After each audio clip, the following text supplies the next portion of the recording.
back to the All the Above podcast about everything. Today we have Matt Henderson, who is my personal friend and confidant when it comes to cryptocurrency and the stock market. But we were talking before the start of the podcast about this fantastic bourbon that we're drinking today. Noah's Mill, right? Yep, Noah's Mill. If you're into good bourbon, good whiskey, good rye, cheers, friend. Cheers. Let's fucking get this. It's 114 proof, which is it's a big beefy boy, but Yeah. it's got a really fleshed out finish to it. It's sweet. It's got its molasses, but if you like Lafroig 10-year, you're gonna have a semi pretty good time. It's not straight smoke like a campfire like Lafroig is, but this is a very good balance between the two. You should be able to pick it up for like $50 or something. The rye, it's just better. It's Rye not. It's a man. Today's podcast, what are we talking about? Everything. How much money does the government want the average American to make off the crypto and stock market? If you carry the one, it is. The square root of fuck all. And that's the title of today's episode. It's true. So, I know right here, we're not going to share a screen, but right here we're looking at a chart. Yep. Because you fuck with essentially day trading on crypto, right? Yes. And this one is Bitcoin. This is right? Bitcoin's chart. Yep. So, I know a while back you had made a bot that did day trading for you. Attempted. Attempted. It executed, much to our chagrin, and it lost us money.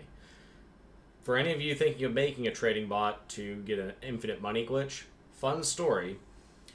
The bot is only ever going to be as good as you are. It can only get worse from there because it's going to do what you tell it to do. So, if you don't know what you're doing, and you go online and you figure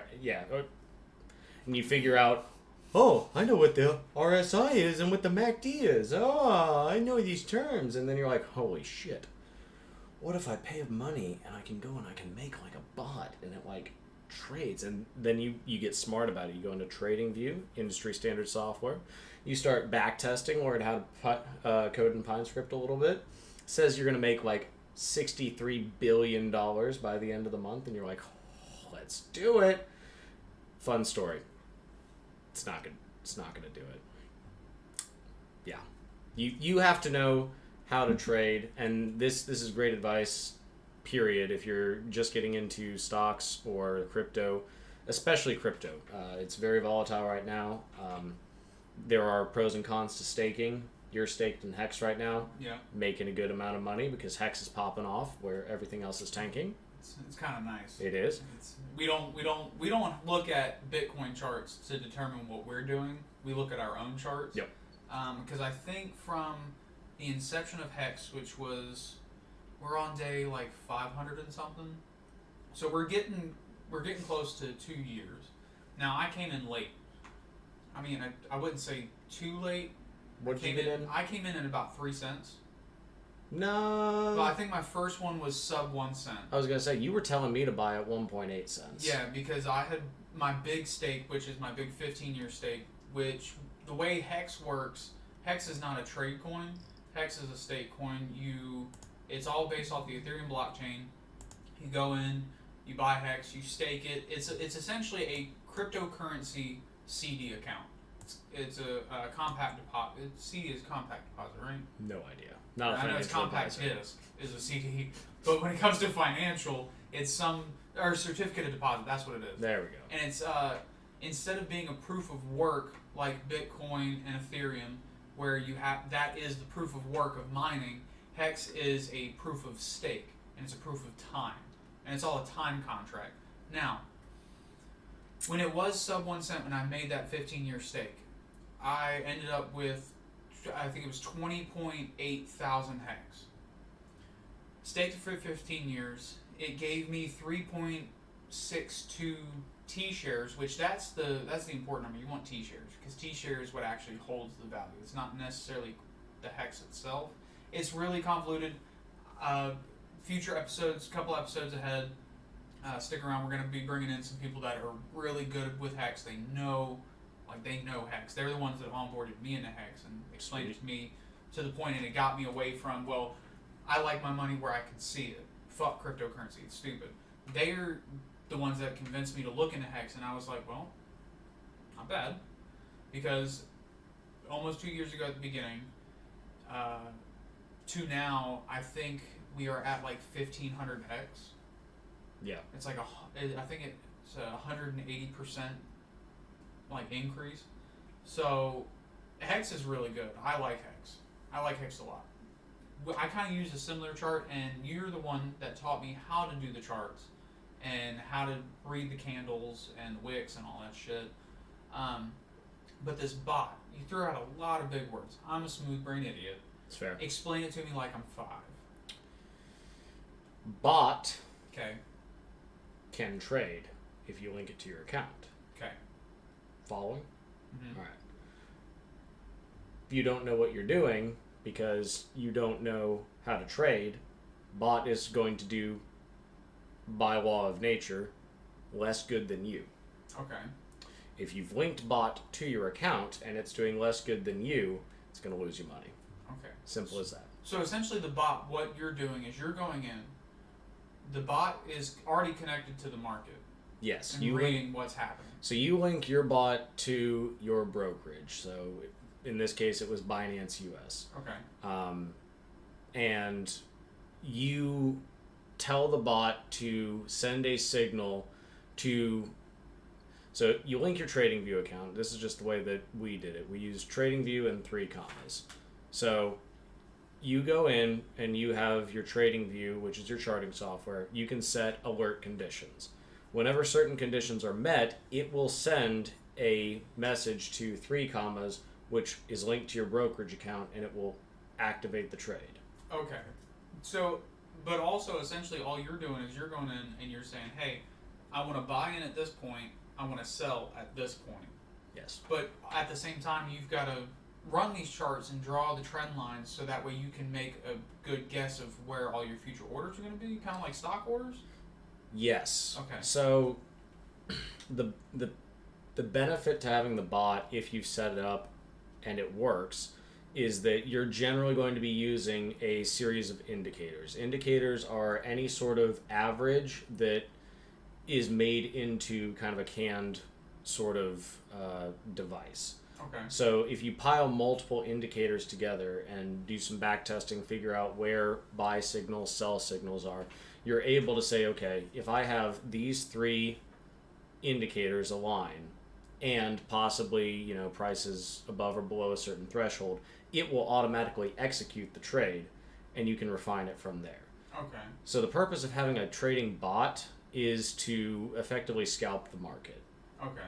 Really. You can do it to make major trades, but one of the major drawbacks to these bots is that everything's an average with an indicator. All of your indicators are going to oscillate basically back and forth. Before you're never going to catch the tip of the iceberg, and you're never going to catch the bottom of the move either. Okay. So because of that, you'll get a lot of false positives as well. So ultimately, we could probably go back and revisit the trading bot now that we know a little more. If you are in the US, and you probably are if you're watching this, margin was just outlawed on Kraken because the CFTC does not like us to make money. It's effectively gambling. You can see it both sides of the equation. But again, they want us to make the square root of fuck all when right. it comes to the amount of money. Yeah. So speaking of which, when it comes to that, mm-hmm. essentially that always leads to the question of market manipulation. Yeah. Now, I also remember that you had told me about a regulation that came out, almost out of the fucking blue, about a minimum asset requirement. Oh, for Kraken. I don't want to fuck up what the amount was. It was $10 million. So essentially, with that minimum asset requirement, you had to have $10 million in liquid assets in order to day trade? Or what was the stipulation with that regulation? Yeah. All right. So rounding out the bot real quick, and then we'll jump directly into that. Okay. yeah, the bots can work. There's many different ways to trade. Go and figure it out for yourself. Unfortunately, there's no substitute for hard work, and it's not an infinite money glitch. That's the long and the short of it. And I will also be adding a text channel in the Discord for the podcast that if you have questions when it comes to reading charts, post your question there. I might be able to help you. Matt, I'm sure, would not mind helping you understand the candles because he explained it to me perfectly and it made it so much easier to understand. Because when you're if you're serious about learning how to read these charts and understand this shit, it can be overwhelming. I'm a smooth brain idiot, but it's a little bit overwhelming. So if you have questions, feel free to post it in the text channel. I'm going to link the Discord channel below in the description, both in the podcast or in the MP3 and the YouTube video. So feel free to hit that link, go over there, join the Discord, ask away for those questions. So as you were saying, forgot I was going to add that little plug in there. Sweet. Yeah, I'm happy to. I just started doing this, but I'm studying to be a enrolled agent with the IRS, which means that I'll basically be able to prepare anyone's tax returns, all the way up through corporate if I were to be hired by a company and like that. So essentially, a fancy accountant. I will specialize in tax. I won't be a CPA or anything where I can do a whole bunch of that stuff. But not like a full-on financial advisor. Right. More just like a tax person. So how to help people essentially not fuck the IRS because they're listening. Absolutely. But help people maximize the most out of 100% their financial duties. Yep. So I started my own day trading LLC because I started reading up on it. If you start your own entity, you're able to elect a whole bunch of stuff, which helps come tax time. And one thing led to another. Now I'm really into the tax side of things because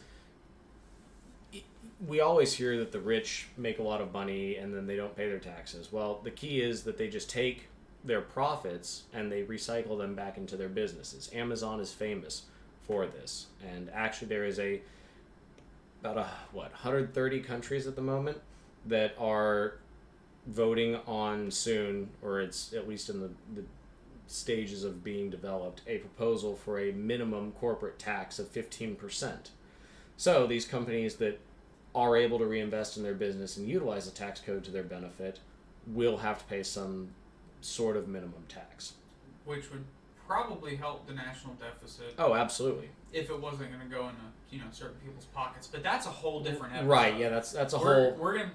That's a whole other left on Cleveland. We'll be coming back to this spot, and we'll be probably doing another episode just on government conspiracies. Yeah. And financial conspiracies, and just all conspiracies. We're probably just going to do a whole episode where we get drunk and talk about fucking conspiracies and aliens. So.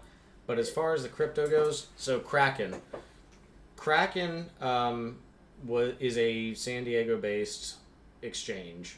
So they are subject to a lot of the other exchanges are in places like Singapore or the Cayman Islands, the places that are not necessarily subject to the same laws inherently as, say, Kraken or Coinbase, because both of those are U.S. companies.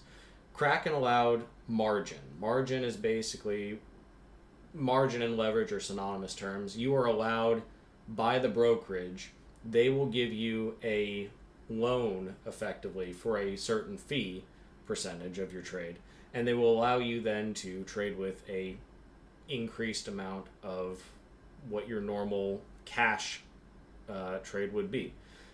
This is super helpful for shorting.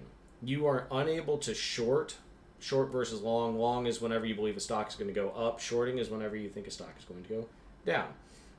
In order to short, you have to sell a stock you don't have with the intent of buying it back later at a better price. So if I sell the stock here for $50 and then I buy it back at $30, I give the stock back to the brokerage. Brokerage is happy. They take their fee of whatever profit or loss I have, and I get to keep the difference.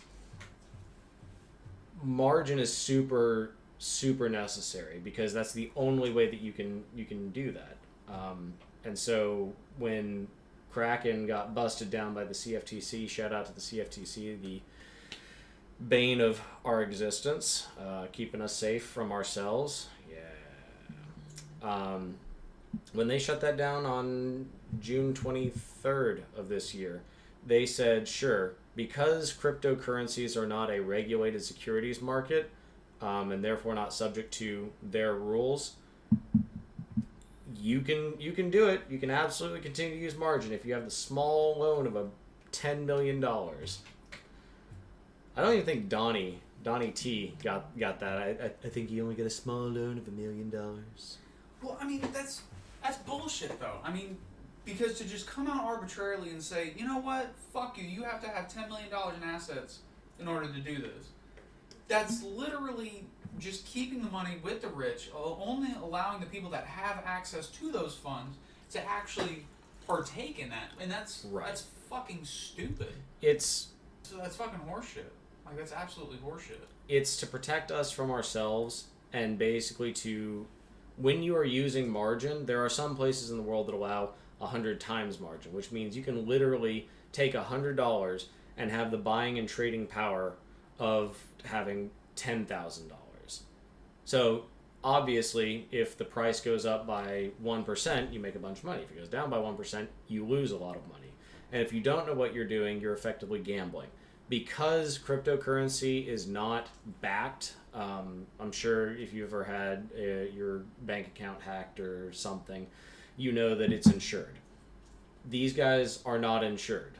So because they're not regulated.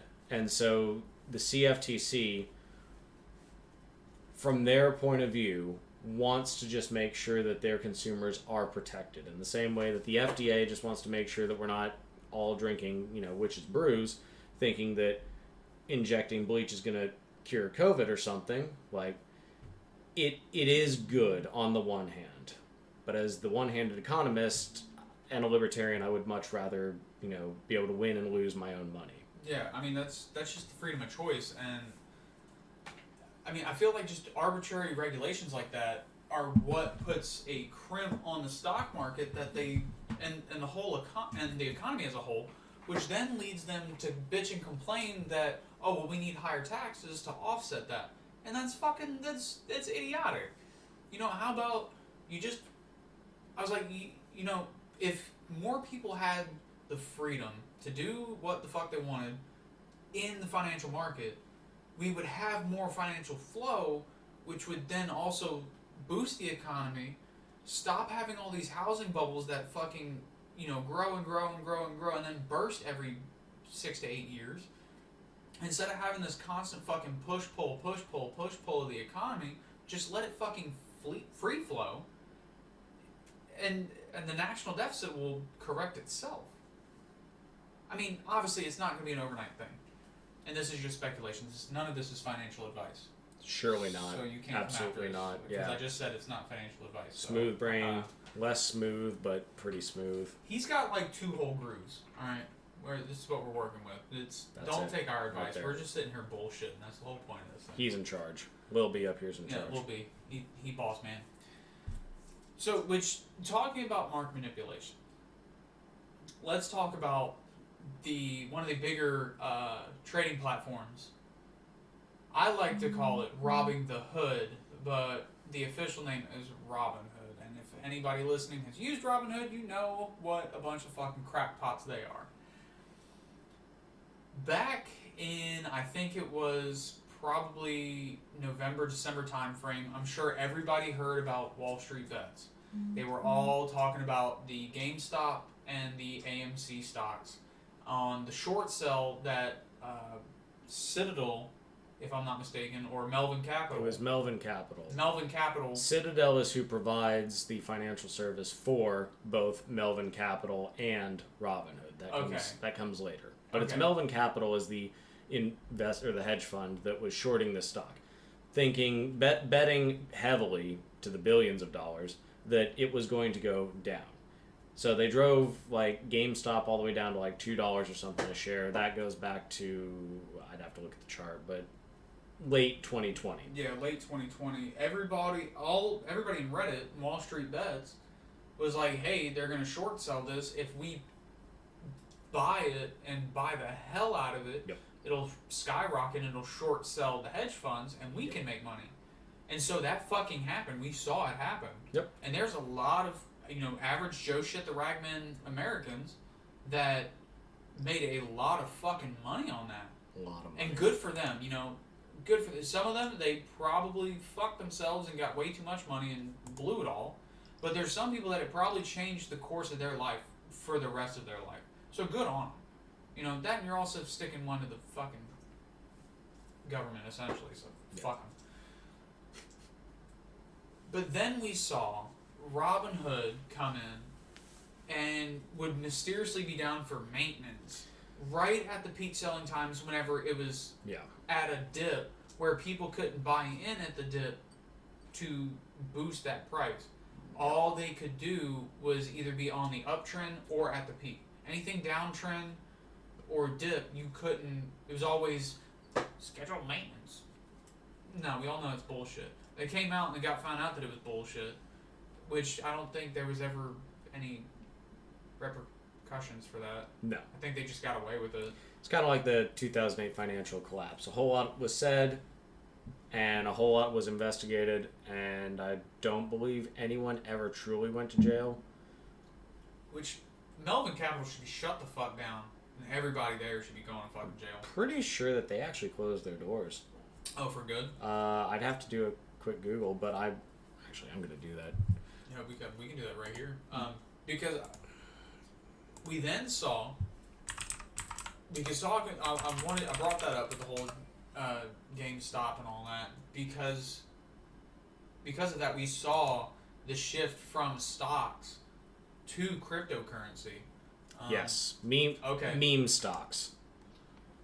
Yeah, everybody got out of meme stocks. I mean, the regular stocks are going still. They're doing their normal thing. So I might be wrong. At the end of quarter one of 2021, Melvin reported losses of 50%. You want to talk about how the power... GameStop... What was GameStop's slogan? Power to the players or something? Yeah. You want to talk about power to the players?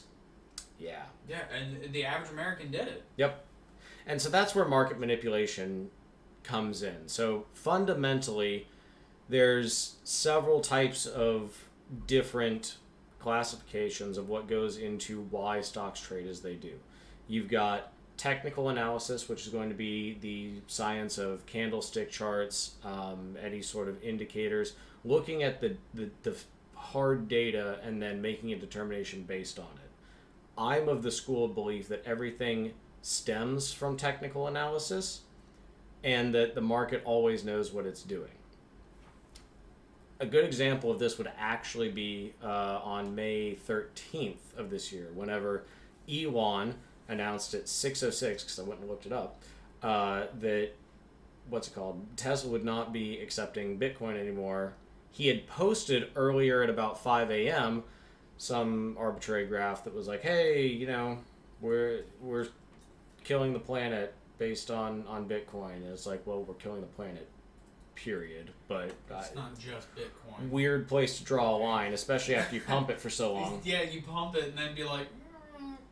So both the pump and the dump that everyone attributes to Elon, if you go back and you do the technical analysis, I have it on very good authority from someone who is, one, a professional in the space. This man makes tens of millions of dollars and is currently trading all of his trading power to give free education back to the people. His name is Cotton Candy TA. His link will be in the description below.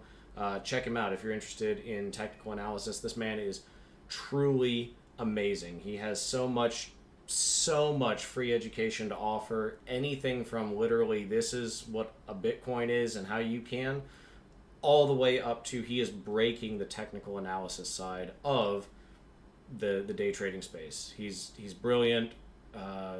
He's got a Discord. Just go check him out if you were at all interested. And this is all free. The Discord is pay. It's like $25 a month, but you get in there with people who are trading for a living. If you go through all of his free material, which will literally take you, I'm not kidding, like days of consistent watch. If you were to sit down today and go to the end. It's literally just amazing material. Yeah, the $25 and the other various tiers that he has, he's got quizzes and stuff you can purchase for extra money. If you're interested, Cotton Candy TA, cannot recommend him highly enough. But he is of the school of thought entirely, and again, he is one of the smartest individuals I know, and he is a professor, personally, of the market. He is of the belief that technical analysis solely influences everything.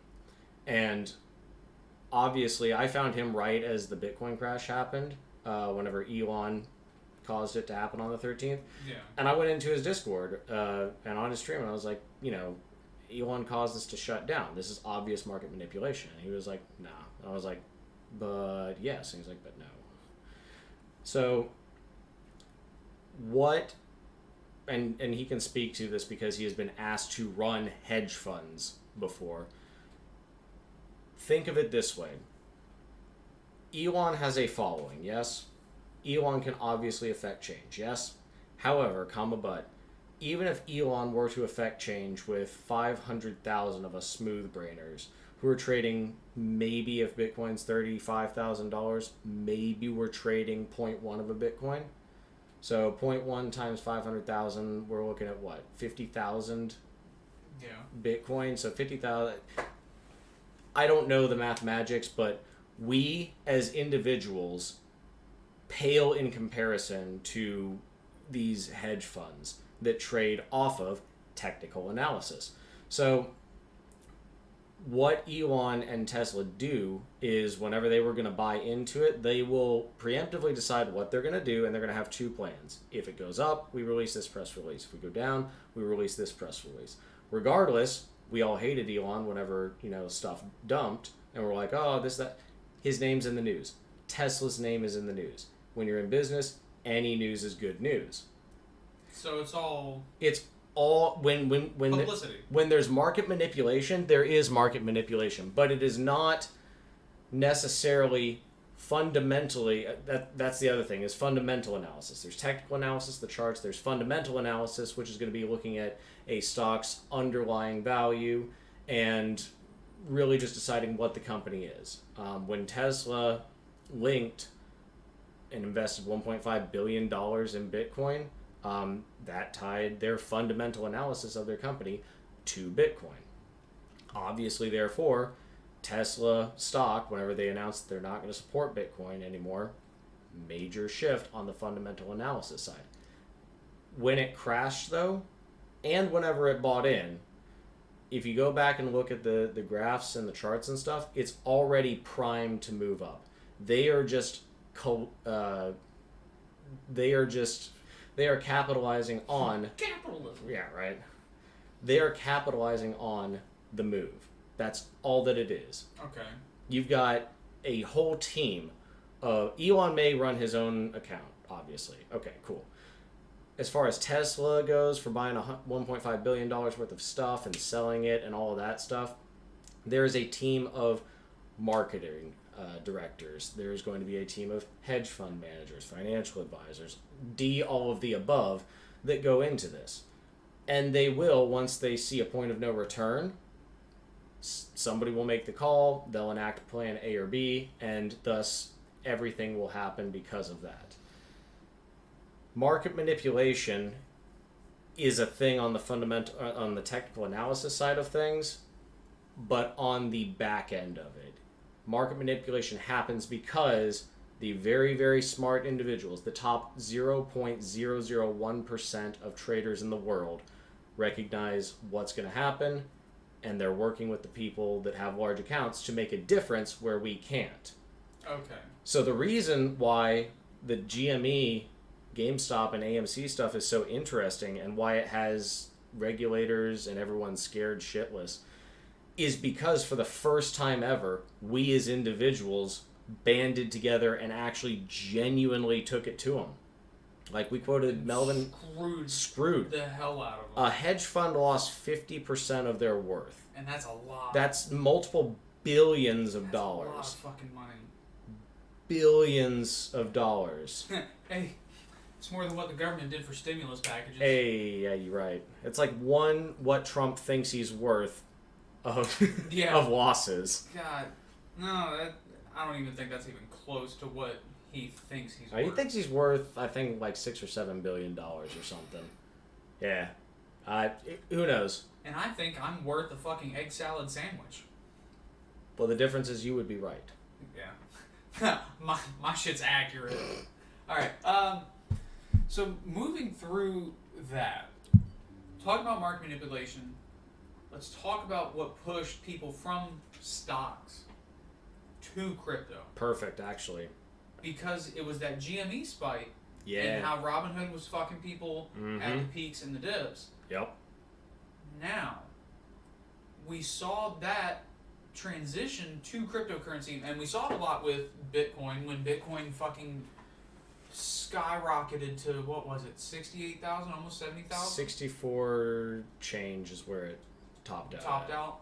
I mean, we saw that. We saw Dogecoin. I had Dogecoin for a bit. I bought in sub 1 cent. I sold at 8 cents. And because that was the... I bought in at 8.4 cents. That was... Accidentally. You want to talk about a bad day? That's a bad day.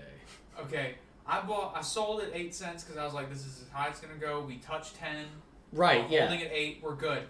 And then the motherfucker skyrocketed to, what, 70 cents? Yeah, I think it was just or right I think it was around... like just shy of 50 cents. It was just shy of something ungodly before... it took a dive before with it. Bitcoin. Well, so, and this is a good time to bring this up. Because we're transitioning into from stocks to crypto, crypto is highly accessible. If you've ever done any sort of trading, even with Robinhood or Webull or any other free brokerage account, or even a paid one, there's a whole bunch of laws, regulations, and just red tape regarding trading with it. You have to have time for funds to settle. You have to have major account balances, approximately 15,000 to reach trader tax status, which will be in a later and not to episode. mention, you only have certain amount of time in the day for Right. the market to be open. Yep. With stocks. Yep, and to day trade, crucially, you need an account balance of $25,000 rolling. At the end of the day, if you close below 25K, you need to deposit more money if you want to day trade the next day.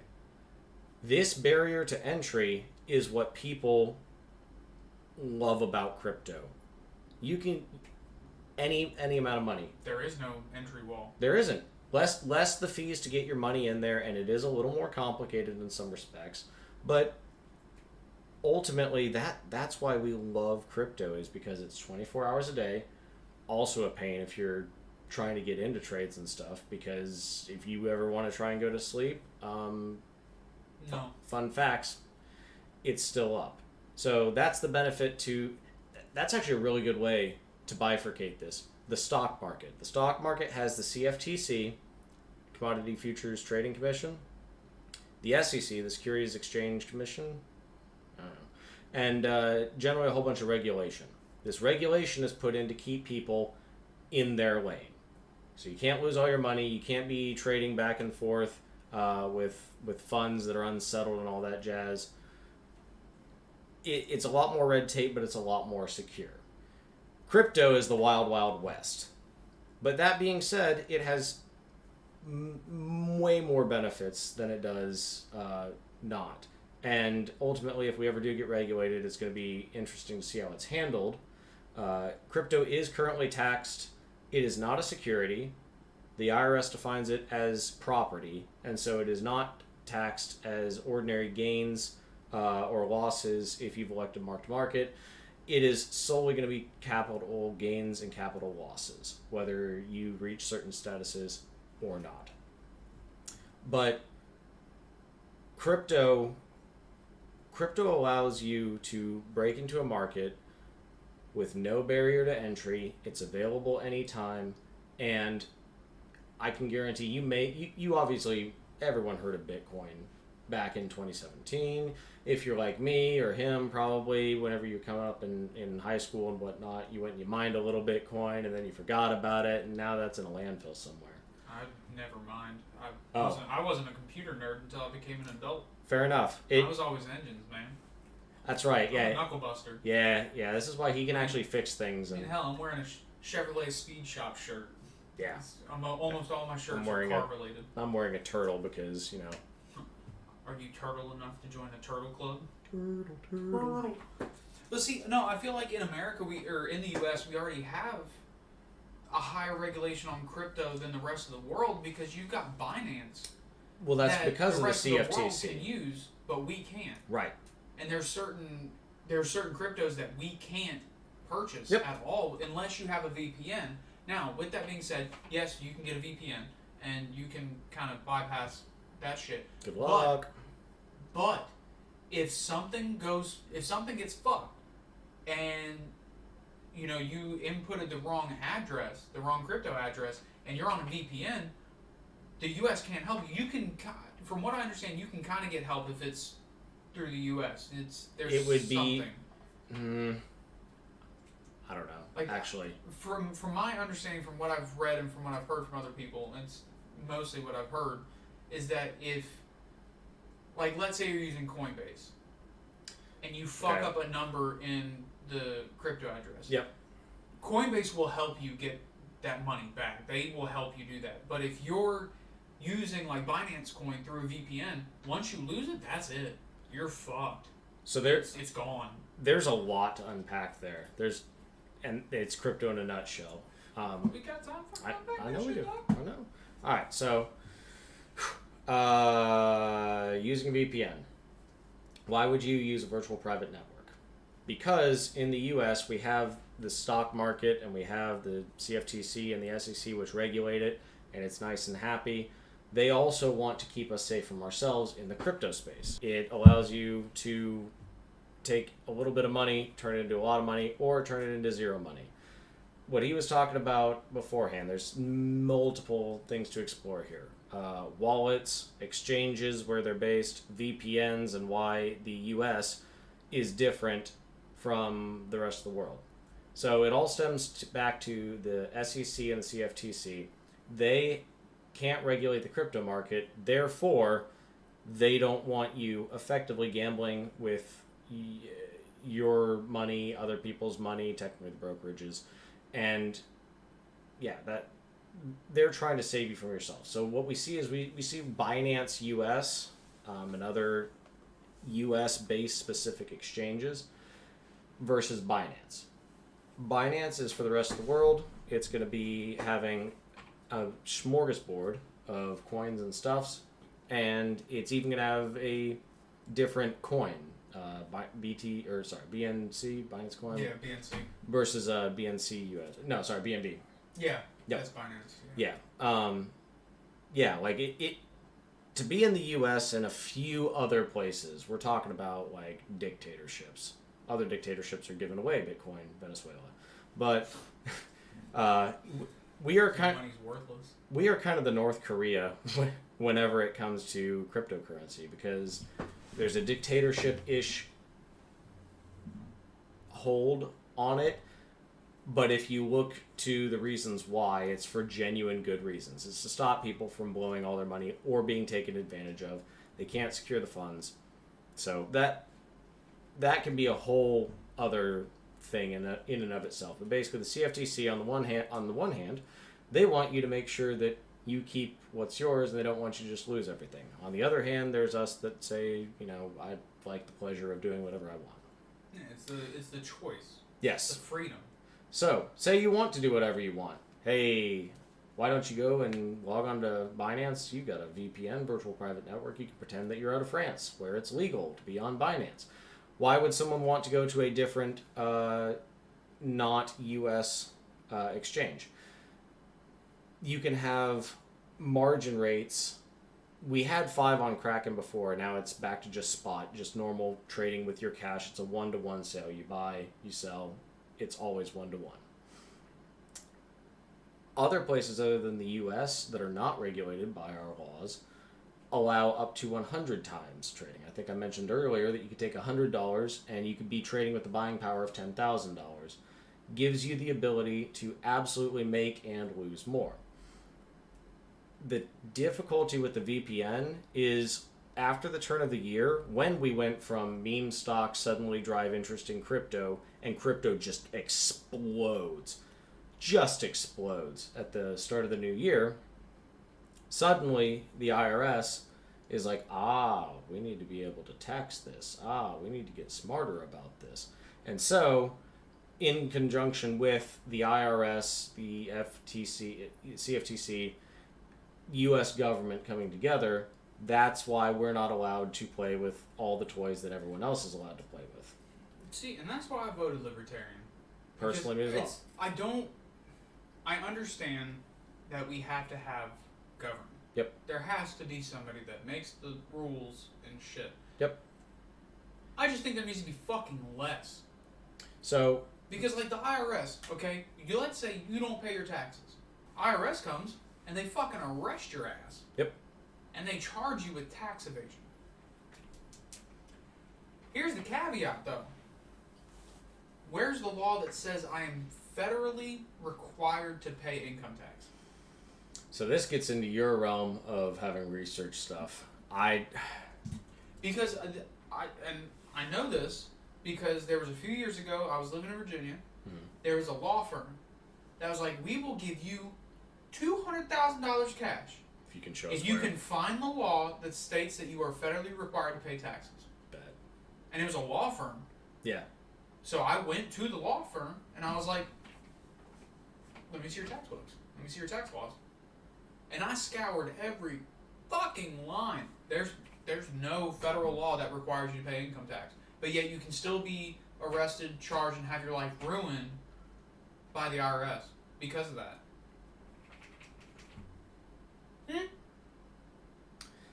So, what? You know the movie Planes, Trains, and Automobiles? It's very old. Yeah, very old. Great movie. Great movie. The U.S. government has boats, planes, and drones, missiles, firearms, small firearms. Well, according to the current administration, they have F-15s and nukes. Our AR-15s are worthless. Yeet. But I mean, yeah, that... Oh, and that was the second threat of nuking the American citizens. What was the first? The first one was another gun debate. He was like... Who, Biden? Yeah. Biden's threatened to nuke the American citizens twice now. Interesting. Yeah. Okay. The first time he was like, you don't need AK-47s. The government has nukes. No, okay. I'm sorry, what? You're reading into that. Well, yeah, no, 100%. That's literally just stating that, look, bud. Well, this last time he my was like... freedoms ain't gonna help you whenever Uncle Sam come a-knocking. Well, this second time, he was like, why, nobody needs an AR-15. What are you gonna do? We have F-15s and nukes. Like, okay, now you're starting to give off a little bit of a threatening aura here. Like, you're like, hey, go ahead and fuck around and find out we're gonna nuke your ass. No, Be like, okay, the government's got F-15s and nukes. Why can't I buy it on the legal market? I'll be honest. Actually, so you can buy some things. Some, but it is... Getting it is a whole nother... You can buy it, but... Okay, but what's the plot? What's the plot to every hour or every 24 episode? Yeah, we're throwing it back to 24, ladies and gentlemen. I don't think I ever watched Bob it before. From wherever has a suitcase nuke and decides that he wants to use it. That's probably why we don't give everyone the amount of freedoms and lack of regulation to go and buy with their crypto earnings nukes. I bought a nuke with Dogecoin. Yeah, dude, that might be a fucking way of life, though. I mean, that's what the dude with $20 billion in to. Dogecoin or whatever it was. I mean, he can fucking buy whatever the fuck he wants with Dogecoin. No, not anymore. Well, no, because of time. I hope he sold. Yeah. When it peaked. If not. Nah, he's gonna hold on for the. For the fucking meme of it? So, fun story. Every 4 years, Bitcoin has a halving rate to their mining process. Every 4 years.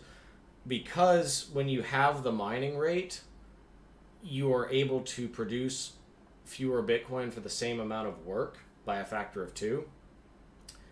Inherently, this causes Bitcoins that are mined and everything that you're already trading to increase in value. This is why we saw the pump in 2017 and we saw it again this year in 2021. whole lot of other external factors, Wall Street bets, etc., played into it. But the fact that it actually went up again after taking a massive dip is not unheard of. It's absolutely something that you can be seeing from the technical analysis side of things. Yeah, like we were saying earlier, the whole technical and Fundamental analysis. Yeah, there's a third one. I forget what the third one is. Look, man, I know engines.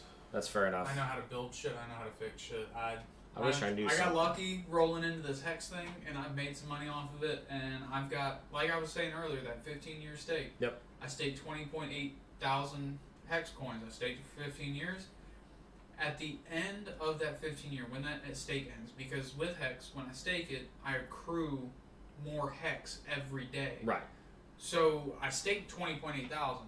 Including that principal, at the end of the 15 years, my effective hex will be 67.5 thousand. Yeah. And then also whatever the value of it is at that point. Per hex. I think I got it at, I think it was like $300. Because it was sub 1 cent. And I threw $300 at it and got me that much. And I think right now, I'll pull it up right now, that one is currently worth $1.84 thousand, so $1,800.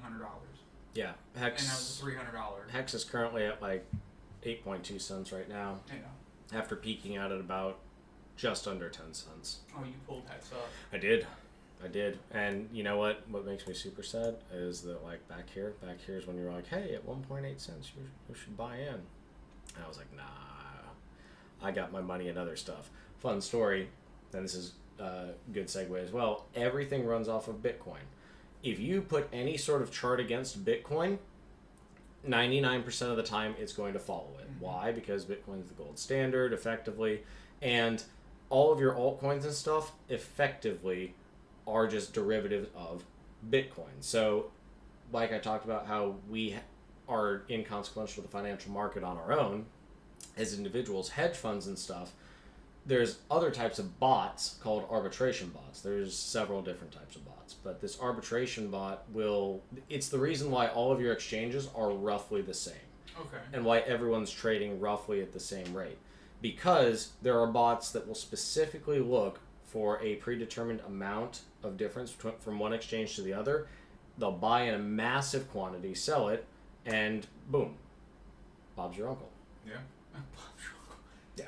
I mean, it makes sense, though. And buy in a mass quantity, I just mean like constantly. They're buying it. This is why everything stays. Like I told you to. I know. I should have listened to the smooth brain, but for once, the smooth brain. For once, that was your 1 out of 100. Yeah. 100%. It'll be another 100 years before I come up with something good. Facts. So, but why is Hex still going up, even though Bitcoin is tanking right now? Answer: the fundamental analysis side of things. Hex has legitimate value to it. Bitcoin, all you can do is it's just a proof of blockchain, effectively. Hex has multiple things attached to it, and so it has intrinsic value versus just extrinsic value. Yeah. Extrinsic value being whatever the cost of Bitcoin is going to influence it.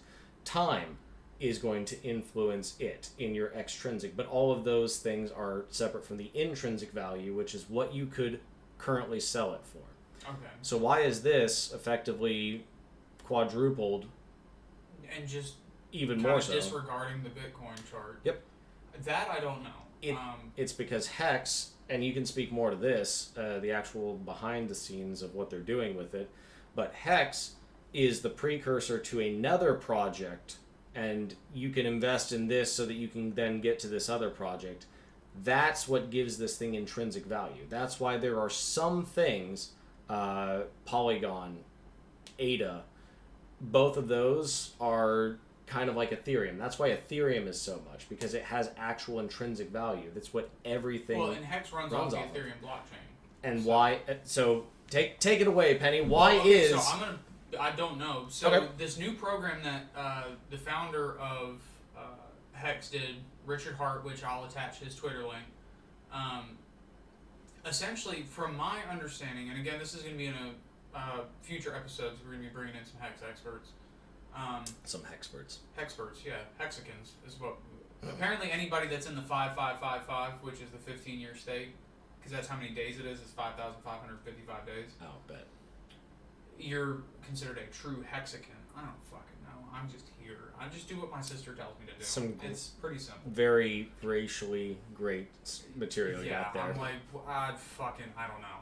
So, and like I said, I'll attach Richard Hart's Twitter link. You can go read all his shit. He's got YouTube videos out the ass where he's been calling shit in the market, and as far as crypto market, he's been calling shit, and it's terrifyingly accurate. Cotton Candy TA, plugging him again. He has called every single major dip, bounce. He called 64.3, I believe it is. Don't at me, but I'm pretty sure 64 something is what the top was. He's called it.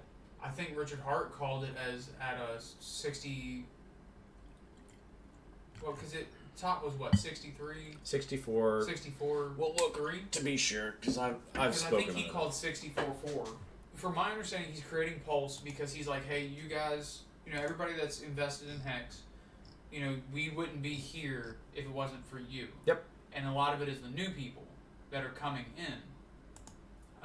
So he's creating Pulse. 64.9. 64.9? Yep. Yeah, I think he called like 64.4. He wasn't far off. Yep. But essentially he's going to create Pulse to give everybody else a chance to get in on the ground level. Because there's only about a handful of people. There's only about 100, 200 people that got on the ground floor of Hex. Like there was one, he posted a screenshot of his stake graph. He invested $2,000 at the beginning of Hex. Like he got in on day 3. Yeah. His account is worth like $4 million right now. Yep. And it grows every day because he gains Hex every day. So what Richard Hart's doing is he's like, hey, I'm going to make Pulse so that way you can get on the ground level. There's going to be a sacrifice phase where, he's going to accept certain coins that you can sacrifice and it gets you more Pulse coin. And Pulse is going to be the same. It's literally a mirror image of Hex. Essentially, Pulse is P-Hex, whereas regular Hex is E-Hex because it's Ethereum. This is Pulse Hex. Okay. So, but what he's also going to do with that when he forks it is, let's say I have these 2 stakes on the Ethereum chain. Not only will I have these, but he will then copy pasta and paste it in the Pulse network. So then I'll have 2 15-year stakes of that amount of money. So it's literally, he's doubling my shit for free. Now, we're still waiting on when that fork happens. Yeah. That's why I also told you to get in. Because he was talking about those way earlier, about forking it and doing all this I do remember you shit. telling me. Yeah, it's free money. If Hex goes to like $1 or something, your boy's smoother brain than this guy. Oof. Your boy's going to be buying all the car parts. Hecking oof. Hexing oof. But yeah, like I said, I'm going to be bringing in some people in future episodes that really know their shit when it comes to this, and they know a little bit more and have a little bit better understanding of that Pulse fork, or Brilliant. The Ethereum fork. The Hex fork? I think he's forking Ethereum or some shit. Oh yeah, he's forking Ethereum itself, because you'll have ETH Hex and then you'll have Pulse Hex, because Pulse is going to be on another. Yeah, here we go. So Ethereum fees will be lower because it's going to be a different type of Ethereum, I think is the way that they're describing it. So gas fees for like converting Ethereum into Hex or shit like that. It's going to be... Yeah, see, so it removes pollution because it replaces proof of work miners with proof of stake validators, which is what Hex is. It's proof of stake, and it gets validated, and that's what gives you the value, instead of the proof of work, which is Bitcoin, Dogecoin, where they have to be mined. Yep. It's... And Ethereum got smart. Whoever fucking made Ethereum, they got fucking smart when they released Ethereum 2.0. Because now you can take your Ethereum, put it into Ethereum 2.0 or V2 or whatever they're doing, and stake it. And now, because Bitcoin doesn't have that. When Hex first started, Richard Hart was like, hey, bring me your Bitcoin and I'll match it with Hex. And he sat there and he matched, monetary value of your Bitcoin and gave you that in hex. So there were people that were starting off with multiple millions of hex to begin with. And I mean, there's some people in the Twitter, or in the hex Twitter community, so that they never post screenshots, and they say they do that for a reason. So how long are these contracts? You see, that's the thing. When you stake it, you pick. So what are the different examples? We obviously know 15 is the max out. Yeah, because that's the max out. I've got this one that I set for 180 days, 365 days, 5555 days. You can make a stake for 1 day. You can do whatever the fuck you want. The ones that I sold, I set those up. So they do allow very, very short-term ones. Yeah. Okay. Like these two that I sold, I set them up to sell them. I set them up. I was like, all right, look, I'm gonna set these up that way. I have this much, I'll have more money. Yep. And then once it's done, then I'll catch up because they were really small amounts. Like I said, I invested like 160 in each, so it was real small amounts. I set up one for 60 days, one for 30 days. Okay. And well, actually, no, I set one up for 30 days, and one I set up to a specific date, and I think it was July 1st. Yeah, it was July 1st is when that one ended. So, I mean, you can set it up to a specific date. You can do, month increments. There's somebody that just cashed out their 1 year mark in a month by month ladder they have set up. So they have enough stakes from when they started that one stake ends at 30 days, 60 days, 90 days, and then it goes up month by month ladder up until 15 years. Yep. And they just hit their 1 year. And they sold it for, I think it was $200,000. And I'm like, what the fuck? Because they were one of the people that came in on the Bitcoin transfer, and they sacrificed their Bitcoin for hex. Yep. So they started off with millions of hex. So, and they didn't go into detail how they staked it, and I'm not gonna ask them to, because that's how they set up their shit is how they set up their shit. It's not my business. But you got to think, even if you did 10,000 hex for every month to end up until 15 years, the interest alone. I mean, and because there's people that do that too. There's people that literally just roll 30 days, 30 days, 30 days, 30 days, 30 days, and they just roll it. And once they hit a year, they take their principal, restake the principal, and all the interest that they made, they take it. And they just do that year to year. And there's people that have done it with hex that just off their interest, they're making, 6 figures. So a key to that, though, is the value of hex. Because you brought up with proof of stake, and there's a lot to unpack there as well. Why proof of work or proof of stake over proof of work? Proof of stake, people are locking their money up for a set period of time. So the people who are rolling this month to month to month to month, and they just keep gaining, they're actually very smart because they're taking a calculated risk. At a certain time, there will be dips above and below the median, but generally speaking, with a asset of low liquidity being the ability to go to the market and say, hi, I would like to trade X amount of hex for this amount of dollars. As that liquidity dries up, because people are ultimately staking their money here, they're putting it in and they're locking it away, the actual coin itself, there's a low liquidity for trading. So by rolling it month to month to month, they're not oversaturating the market to drive down the price, because there's only going to be so many shares that they can buy for their set. If it's between 10 cents to 8 cents, your average is going to be about 9 cents per share. So that's staking. Staking is a double-edged sword, because I was staking something. I bought in at 22 cents on crow.com because they transitioned to their own mainnet. A mainnet is just a blockchain of its own on which other things can be built.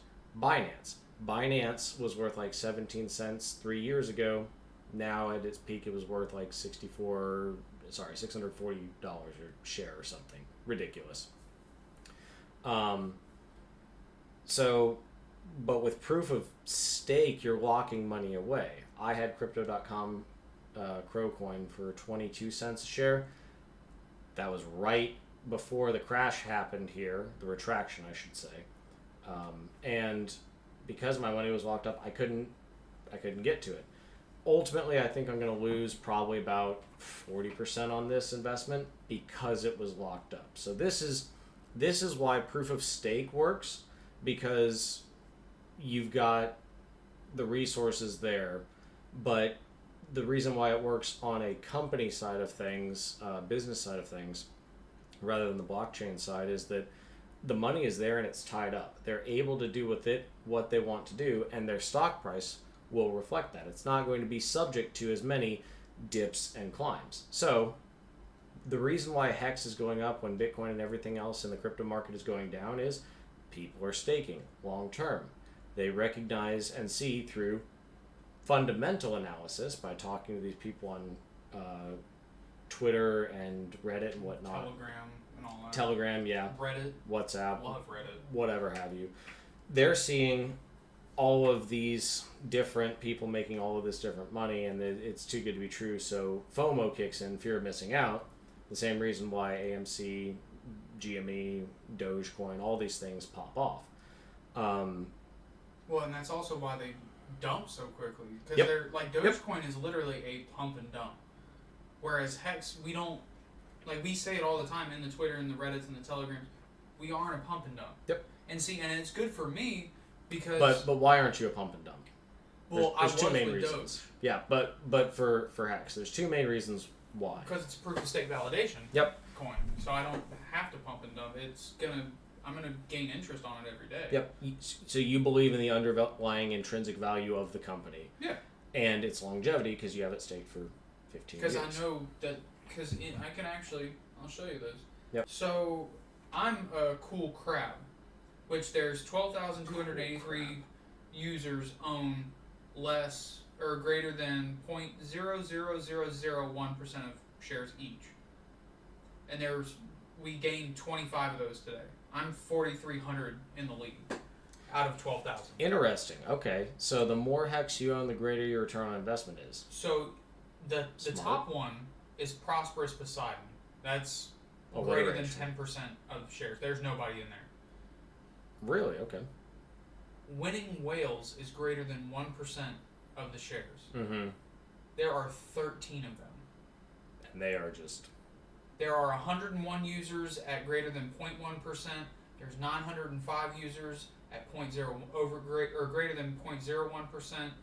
3,858 greater than 0.001. 8,649. Like there's a shit ton of people in there. So, and that's why it has its underlying value. I know it's not going anywhere for at least, because we're not even at 2 years yet.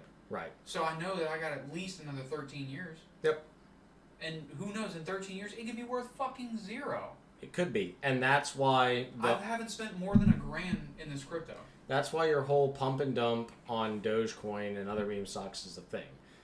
There is no proof of stake. You're strictly buying it, and then you can sell it on the open market. It's like going to a flea market. You buy one thing, you hold it, and then you're like, this person wants it. Yep. They're going to give me more money than what I bought it for, so here. Yep. It's a constant back and forth, but with the stake, and that's why I grew to it so well, is because I saw what happened with Dogecoin, where I thought the top out was 8 cents because it was a meme coin, Yep. and so I sold. Now, granted, I doubled my money.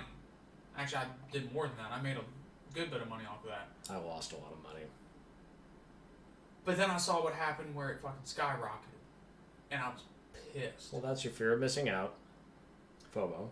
So with staking Hex, I don't really worry about it. The only thing I don't ever look at peaks anymore with Hex. I only look at dips, because then I buy the dip. Because I know Hex is going to be there for a minimum of 13 years. Which over 13 years, let's say in 13 years it goes to all these whales just are like, you know what, fuck you, we're done. They sell out, it hits fucking zero. Okay. Over the course of 13 years, I lost $1,000. Yep. Not even. At this point, I would have only lost $300. At the 15-year mark? And so that Okay. perfectly ties back down to the beginning of our conversation, which is why crypto versus the stock market, why regulation from the CFTC and the SEC versus not. In crypto, it's the only place in the modern market where you can invest $1,000 and see a massive return on your investment. Yeah. Key, comma, but your money can be stolen, as some exchanges literally evaporate overnight. You can get hacked. This goes back to the wallet thing. If you send your stuff to the wrong wallet, or you there's different types of Ethereum coin. One type in ERC20. ERC20 is... Oh, the NFTs. Or is that different? No, fusion of knowledge. Oh. I'm just talking about the different ways you can split Okay. the different token. It's like Ethereum 1 versus Ethereum 2, Oh, effectively. okay, yeah. If you don't choose the correct one when you send it in the wallet, it's going to screw it up. So this is the wild, wild west in that regard, and that's why they want to regulate it, to keep us safe from ourselves. Which I understand, but at the same time, we're fucking adults. Yep. We have free will. Yep. Okay, we're free Americans. We should be able, you know, if somebody loses all their money, That's on them. that sucks. That's Maybe capitalism. you shouldn't have been fucking stupid. Hey, 2008. You remember that financial bailout? Yeah, you can't be doing that. You can't be doing that again because there's no consequences. If there's no consequences, then we just... No, because if you're just going to get a financial print a whole bailout bunch every of money. time shit happens, money printer go burr. Too big to fail. Well, when things fail, that's when you get the next iteration of the game. The whole reason why the 2008 financial collapse happened was because hedge funds were taking debt on mortgages that were going to be known to default because predatory practices were specifically being practiced. There's some alliteration. They'd take all these bad mortgages and they would roll them into a single something. I forget what it's called. But then you could buy that and you could trade the value of it with leverage up to like 35 times or something. So what happened in the crash was that somebody finally got caught holding the bag, bought a smattering fuck ton. I think it was Fannie Mae, Freddie Mac, probably. Yeah, one of those two. One of those that bought all of it. And I think they were the same thing, weren't they? yeah, it's one name, I believe. We can check that. But they got caught holding the bag, lost a whole bunch of money. All of this money evaporated because it was created using leverage. Leverage is nothing more than a guarantee. It's the same thing as credit. Like your credit provider, your Chase card or whatever, works because if you charge $4,000, Chase is going to pay it. If, much like with inflation, we just magically make some money, it's the same reason why there was a bank run in the late 20s, early 30s, the Great Depression. People went to take out their money because they were afraid something was going to happen. And this is kind of where it ties also into crypto, because staking, same sort of thing. The reason why stuff absolutely pumps and dumps is people get afraid that it's not going to go to 10 It's all cents. FOMO. They pull it out at 8.4. There's a bank run, you lose your value. Similar thing happened in the 1930s with the Great Depression. People went to try to pull their money out. We couldn't do it. Massive restructuring, and we had to build back up from there. 2008, same sort of thing would have happened, kind of, in that there would have been a massive period of retraction followed by some upgrades to the system to make sure it doesn't happen again. There were some things that came up and out of the financial collapse, namely the Dodd-Frank Act. Portions were repealed under the Tax Cuts and Jobs Act 2018, I believe, in 2018. But ultimately, what I'm saying is we can't just be printing money So anymore. segueing to And that's kind of where we come into the crypto space. Crypto was worth $2 trillion at the height of Bitcoin. It had a $2 trillion market cap. Jesus. All this money from the pandemic that we were just printing and giving to people, they obviously want to do something with it. A lot of it went to crypto. And with that, we're going to wrap this episode up. We thank everybody for coming out. I'll be dropping the link to the podcast Discord where you will be able to talk to the wonderful Mr. Matt Henderson and myself if you have questions as far as charts go. He's probably going to be... Cotton Candy TA in the description. We're going to be putting his link out there, Richard Hart's Twitter, and also... we'll just put Richard Hart's Twitter down in the link. We'll also be putting links to the Anchor and Spotify for this podcast in case you just want to listen. You don't have to look at my ugly fucking mug all the time. It is ugly. Yes, it's pretty rough. He has to look at it almost every day. So I tried my best not to. Yeah, right. One more, In the Money on YouTube. I believe his name is actually Adam. He does great work whenever it comes to stocks, option trading, etc. so on. If you want to transition into stocks from crypto, because as we explained, crypto is the Wild West. If you want a little more security, you can make the same sort of gains in the stock market. You just need to know how to maximize your gains. And in a future episode, we will talk to you about capital gains, crypto, market to market, section trader tax status. Like, we'll have a whole other lesson on tax, because come year end, y'all gonna be in a world of pain if you've been trading and made some gains. And you said that was In the Money on YouTube? In the Money on YouTube. We'll be dropping that link down below. Yep.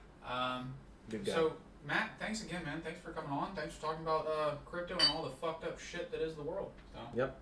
Well, you know how much money I've made this year? The square root of fuck all. Alright, thanks everybody. We'll catch you next time.